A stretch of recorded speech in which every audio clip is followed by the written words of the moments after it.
The 9th of September, Rabbi Moore, Parsha Hashavua is Rashi. He was afraid, faint-hearted. Okay, then he should go. He shouldn't join in the battle. And Chazal say, what does that mean? He was afraid and faint-hearted. Means something he's afraid of the Averis which he has, and maybe he doesn't have enough merits to be able to withstand the battle, to be able to be saved from the battle. Okay, so Chazal say that Maisa, the people who actually joined the army, who fought in the Jewish army, repeat the Torah, were all tzaddikim, people who were righteous people, totally devoid of sin. So we're talking about over here, these very same men who were tzaddikim, nevertheless, they still had to be, the Torah had to tell us, if they meet up with these women in battle, the Yetzer Hara is very strong. Even people who are perfect tzaddikim, nevertheless, the Yetzer Hara, when the person's in the heat of the battle and his adrenaline is high, right, and he meets up with this beautiful woman, right, Torah realized the car of the Yetzer Hara, he maybe won't be able to control himself. So the Torah said, okay, you're allowed to marry this woman. And Chazal say that the actual fact that he's allowed to marry her will in itself, how we should say, quell to a certain extent the koach of the Yetzer Hara. Because the Chazal say a rule, Mayim genuvim mesukim. Stolen waters are sweet. Which means if the Yetzer Hara knows if you have to, he's going to get the guy, so he makes things sweeter. Because he makes the Aveira, doing the Aveira, it's the real Geschmack. It's not an Aveira anymore, and the Yetzer Hara doesn't have, he's not so interested anymore in enticing the person. So the mere fact that the Torah says, okay, you can marry this woman, that in itself is going to quell the koyach of the Yetzer Hara. Okay, but anyway, upon him, even these tzaddikim gemurim, says in fact, David HaMelech himself, he married a Yefas Torah. One of his wives was the mother of Avshalom, was in herself was a woman who David HaMelech had met in battle, and he married her. Obviously, David HaMelech on his level realized this woman had a high neshama, otherwise he wouldn't have married her. But nevertheless, she was a Yefas Torah. He married her, he met up with her in battle. She wasn't Jewish. Afterwards, she converted, and the child born from David HaMelech's marriage to this lady was Avshalom. And the Maisa ended up that Avshalom became a rebellious son, rebelled against his father. Okay, but it just goes to show that the person, even though he may be a great tzaddik, that doesn't mean he's prone, he's clear, he's sure against the Yetzer Hara. He can still be prone to the Yetzer Hara. Okay, let's continue now. I think we're up to Pasuk Yud Dalet. Are we up to there? Yud Bet. We're up to Pasuk Yud Bet, yes. Okay, Meir, please. Okay, it says, let's see, V'haveta el toch beitecha yilcha et rosha v'asta et tziporneha. Okay, so you will bring her within your house. Into your house. You should bring her into your house. Okay, and she shaves her head. I'll shave her hair. Oh, her hair. Oh, okay. Literally her head, right. Means the hair literally head, yeah, Rosha. Vyasta. And something about her fingernails. I guess that means she shall make her fingernails. Okay. And make her fingernails. Okay, very good. So let's do Rashi. It says, let's see, Vyasta et Siporneha, and you'll make her fingernails, or let them literally, not literally, but let them grow. Oh, here it says so. Tig Gadlain, she should grow them. Kidei shetit navel. Oh, so in order that tit navel. Which means she should look ugly. Oh, she'll look ugly. Yeah, I guess if you have long fingernails, yeah. Yeah, obviously they're not manicured. Right. Okay, I think that's Rashi for this one.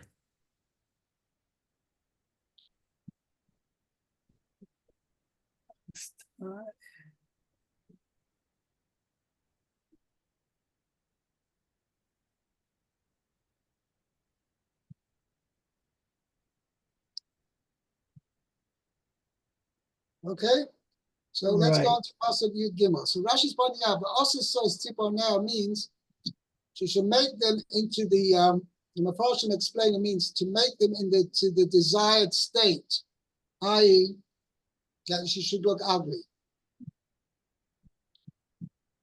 Okay. V'hosira es simblas, shiv ya me aleha ve'esh Yashva, v'yashva b'vei secha uvachsa es aviha ve'es ma yarach yam. Yerach,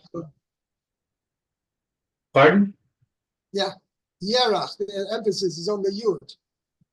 Yerach yamim v'achar kain tavo eleha uve al ta v'haisa lecha leisha leisha. So and she shall remove the garment of her captivity from upon herself, and she shall sit in your house, and she shall weep for her father and her mother for a full month. And afterwards, you may come to her and live with her,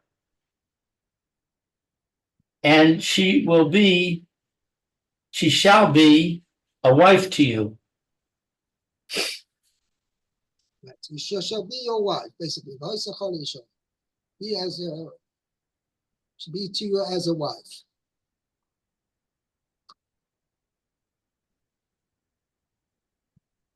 Rashi says, "V'hesira es simblas shivya lefi shehem na'im," because they are attractive. Shehagoyim, for the non-Jewish nations, B'noseihem, their daughters, miskashtos, adorn themselves, b'milchama, in times of war, bishvil lehaznos acherim imahem, in order that they should lead others into lewd conduct with them. Be promiscuous.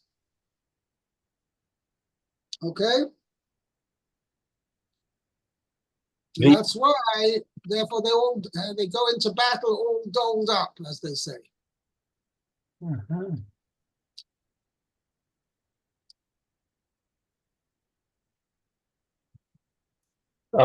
V'yashva b'veisecha b'bayis shemish tamesh bo. The house that he uses. Nichnas v'nis kal ba.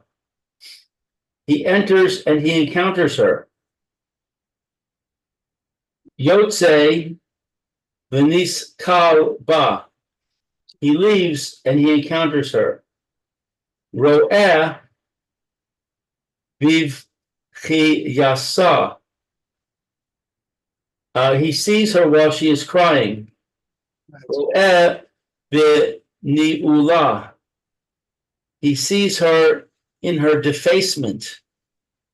Niv ulah.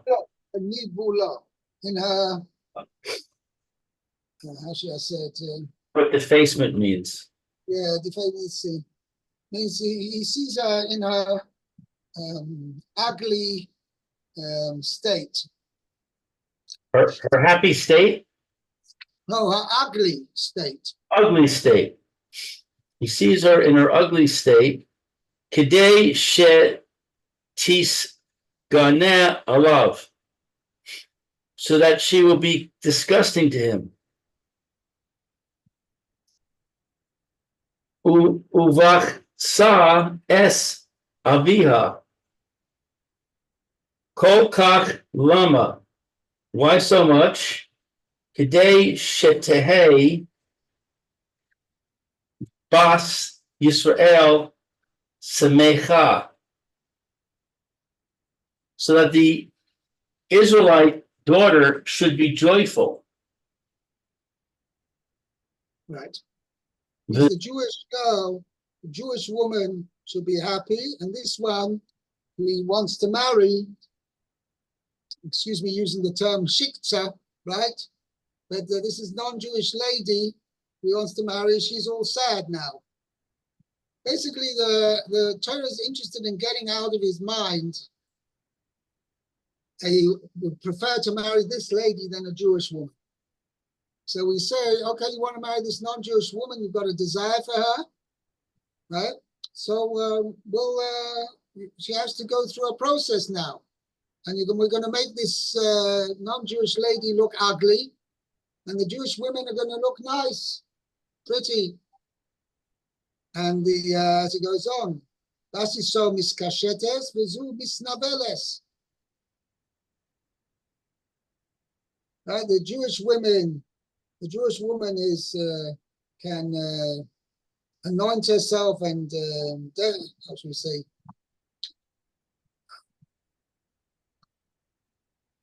ornament herself, and this woman will makes herself look ugly. Wow. Because the whole point over here, one of the things is Lamaisa, his desire for her is purely a physical desire. He hasn't proven anything that he has about her character or about her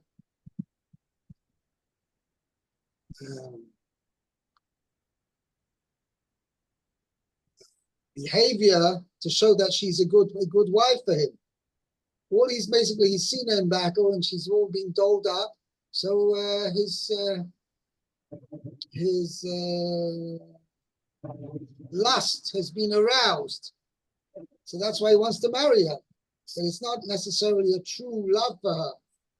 So therefore, Torah tells her, okay, we're going to take off the edge of her beauty.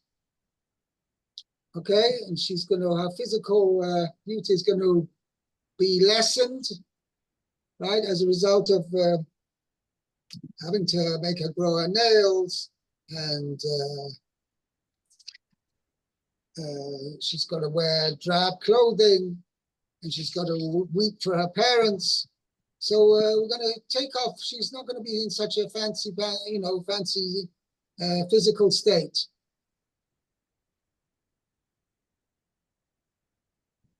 Okay. Kind of amazing that David Amelech would marry such a woman. That's why I added the fact that obviously David HaMelech saw in her spiritual side as well. Ah, But nevertheless, the implication is that he would have been better off had he not married her. Did she convert to Judaism? For sure. Otherwise, there wouldn't anything to talk about. She was a great woman, the Maisa. Who was this? What was her name? Mother of Sholem.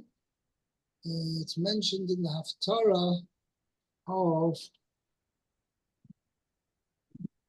It's mentioned in the Haftarah of Parshas, the beginning of Melachim. Parshas Vayachi. No, not Parshas Vayachi.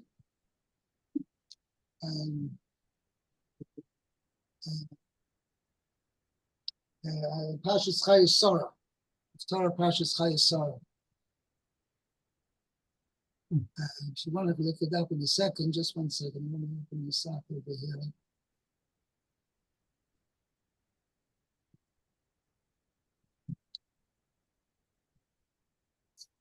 Yeah. 1 second.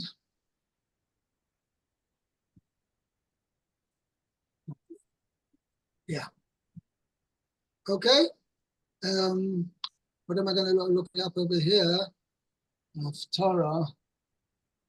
135. Haftarah of Parshas.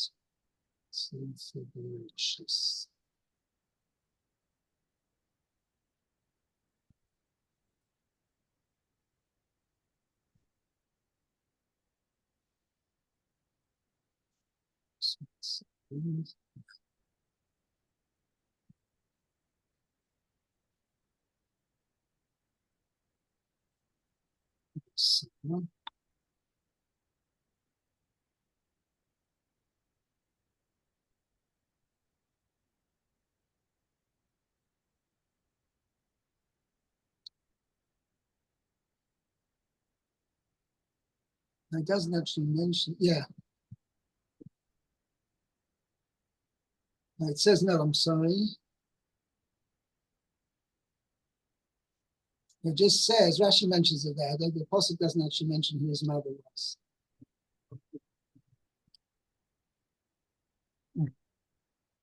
Anyway, she definitely was a righteous woman, but nevertheless, when initially, I don't know whether Avshalom was born, because we're going to see over here, Rashi mentioned it. The Maisa, the Torah allows, as I'll say, he's allowed to have relations with this woman in battle, even though she's not yet Jewish. But in order to remain married to her, she has to undergo this process. But the initial relations he can have with her is allowed even in battle.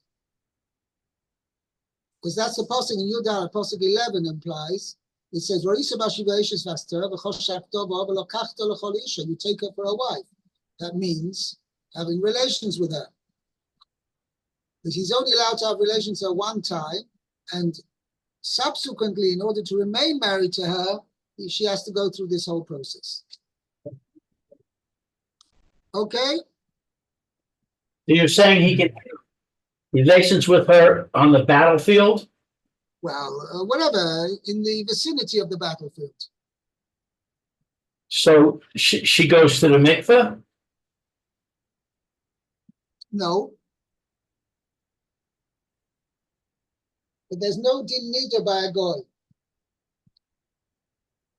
Uh-huh. I see.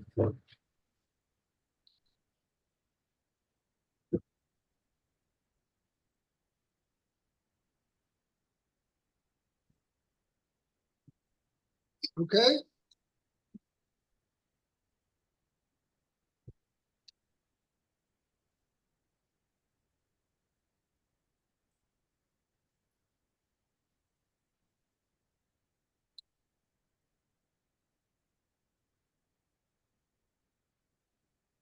Okay, let's continue. Did we do the Rashi? Yeah, we did. We finished. Okay, Pasuk Yud Dalet. Meir.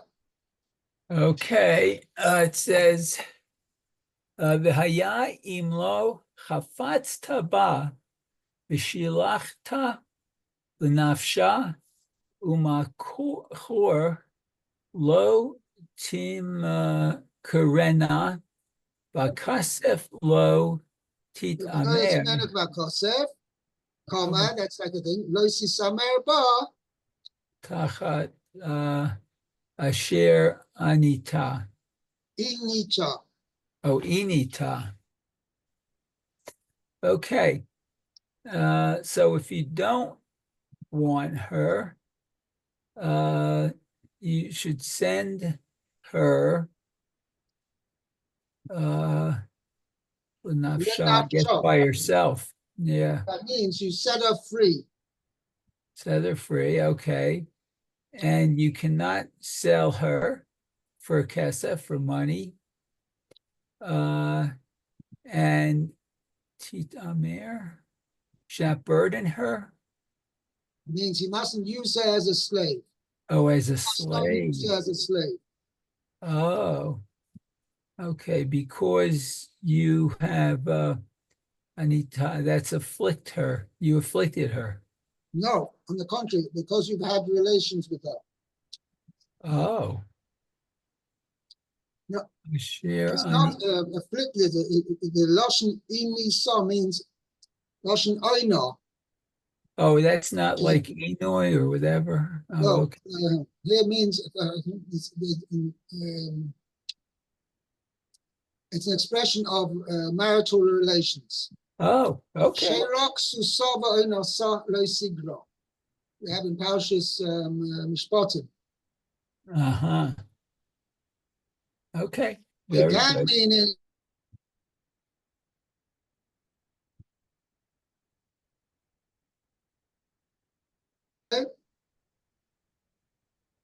Okay. I think we lost you for a second. Okay. Let's go to Rashi. V'haya imlo chafatz taba. And if you don't want her, akatuv mitvasercha she sofcha lisnota. Okay, so the Torah writes what that, oh, that in the end you will hate her. In your end, you will hate her. right. Oh, okay. Let's see. And then lo tit amer ba. How do we say tit amer? Okay. So Rashi explains, so what does that mean? Okay. Lo sishtamesh ba. Oh, you shouldn't use her. Oh, Right. okay. The Lashon Parsi, Korin la'avdut v'shimush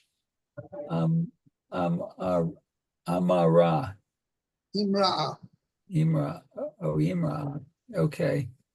So in Persian, it means what lavdut is slavery.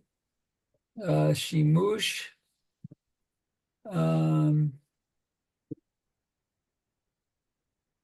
What she does something for you, I guess.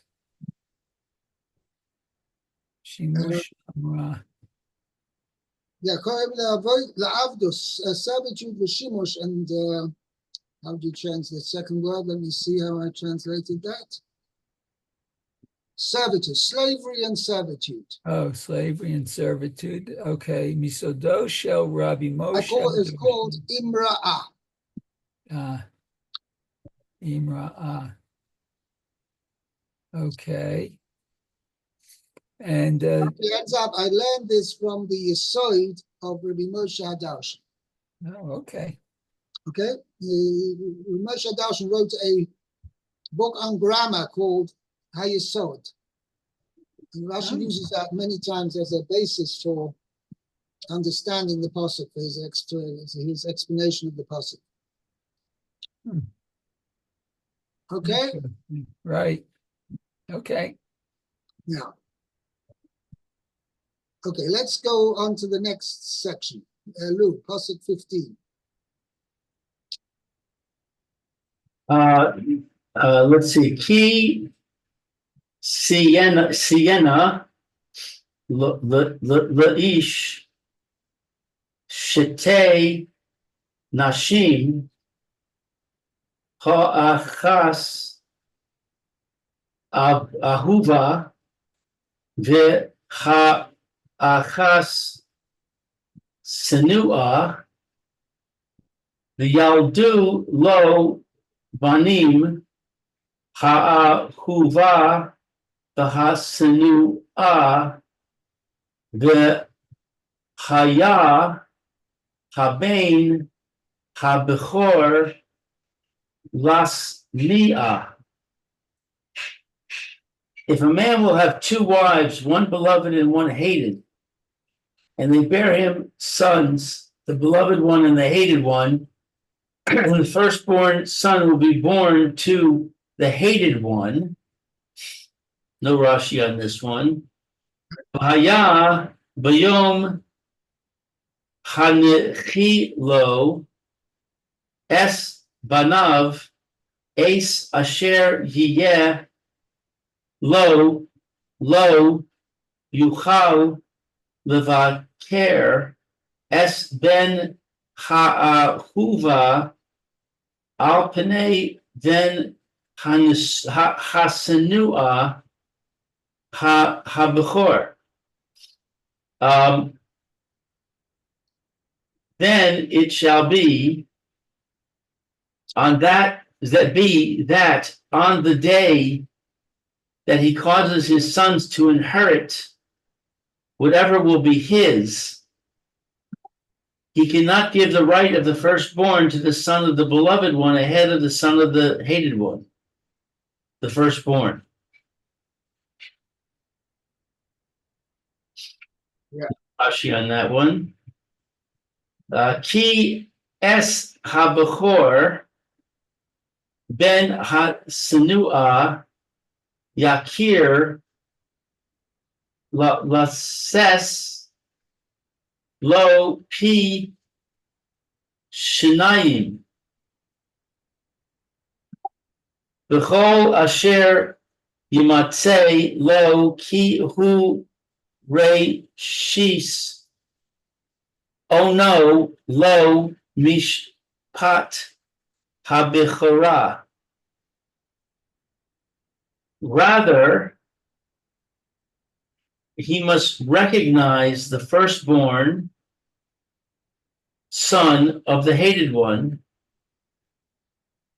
to give him double in all that is found with him. For he is his initial vigor. To him, right of the born. I'm sorry. I didn't hear what you said, Rabbi. I just don't want to see how I translated it.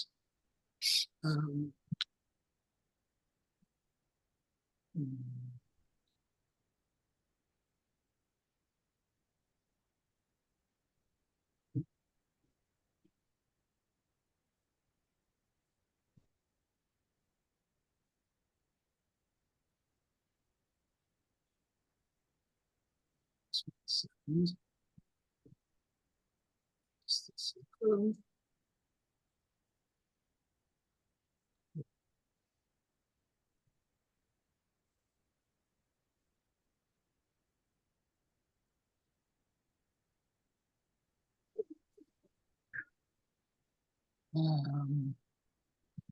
He's the first of his virility. Of his what? Virility. Oh, virility, virility. Okay. Yeah. Loi mishpat haBechor. To him is the right of the first. He has the birthright. Okay. Now, first of all, I mean, I'm not going to go in that now because we don't have much time anyway right now. But the language of the pasuk let's start with pasuk 15. It says, man has two wives. Who is the first wife and who's the second wife?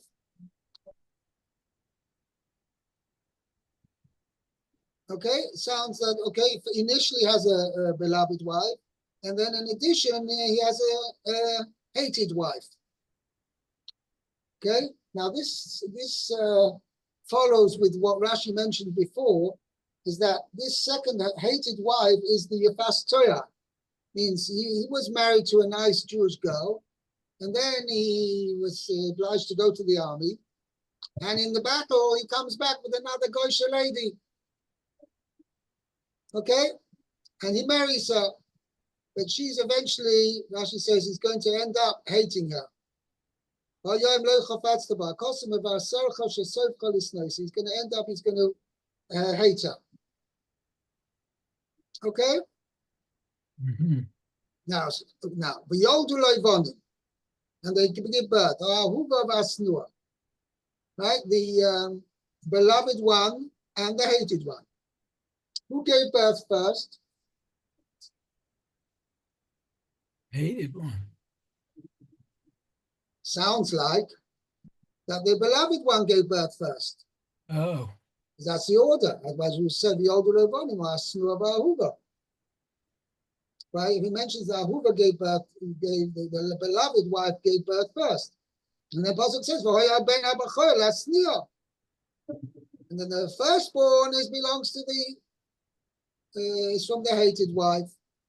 Well, what happened? Who gave birth first? And then the next pasuk it says, you know, he's not